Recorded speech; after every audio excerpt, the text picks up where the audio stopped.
সোণ অবিহনেই অন্ত পৰিব ভাৰতৰ পেৰিছ অভিযান। সোণ অবিহনেই স্বদেশলৈ ঘূৰিব লাগিব ভাৰতীয় খেলুৱৈ।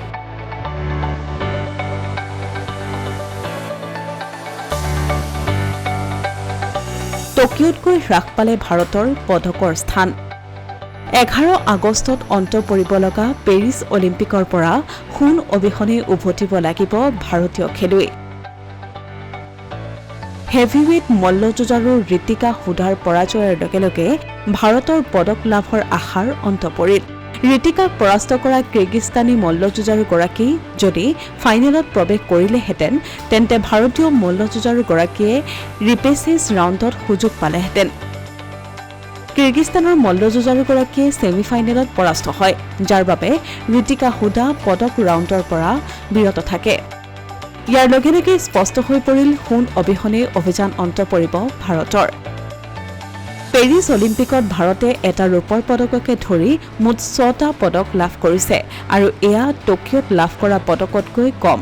সেয়ে এইবাৰ টকিঅ'তকৈ পদকৰ স্থান হ্ৰাস হ'ব ভাৰতৰ। টকিঅ'ত ভাৰতীয় দলটো পদকৰ সংখ্যাত 48 নম্বৰ স্থানত আছিল। এইবাৰ 71 নম্বৰ স্থানত আছে ভাৰতীয় দল। এই সংখ্যা আৰু হ্ৰাস পাব পাৰে, কাৰণ 11 আগষ্টত 13টা পদকৰ ইভেণ্ট অনুষ্ঠিত হ'ব।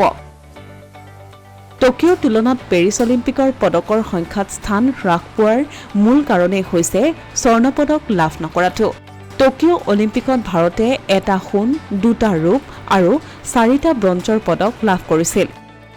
অৱশ্যে পেৰিছ অলিম্পিকৰ পাছতো ভাৰতৰ পদকৰ সংখ্যা বৃদ্ধি পাব পাৰে, কিয়নো ভাৰতীয় মল্লযুঁজাৰু বিনেশ ফগাটে CSAক ৰূপৰ পদক প্ৰদানৰ বাবে আবেদন জনাইছে। এই সন্দৰ্ভত মঙলবাৰেহে সিদ্ধান্ত গ্ৰহণ কৰা হ'ব। যদি বিনেশৰ পক্ষে এই সিদ্ধান্ত গ্ৰহণ কৰা হয় তেন্তে তেওঁ ৰূপৰ পদক লাভ কৰা দেশৰ প্ৰথমগৰাকী মহিলা মল্লযুঁজাৰু হিচাপে পৰিগণিত হ'ব। ইয়াৰ লগে লগে ভাৰতৰ পদকৰ সংখ্যা 7 হ'ব। যদি এনে হয় তেন্তে পদকৰ হিচাপত 68 নম্বৰ স্থানলৈ আহিব পাৰে ভাৰত। গতিকে এতিয়া মাথো ভাৰতবাসীৰ আশা বিনেশৰ পক্ষেই থাকক সিদ্ধান্ত।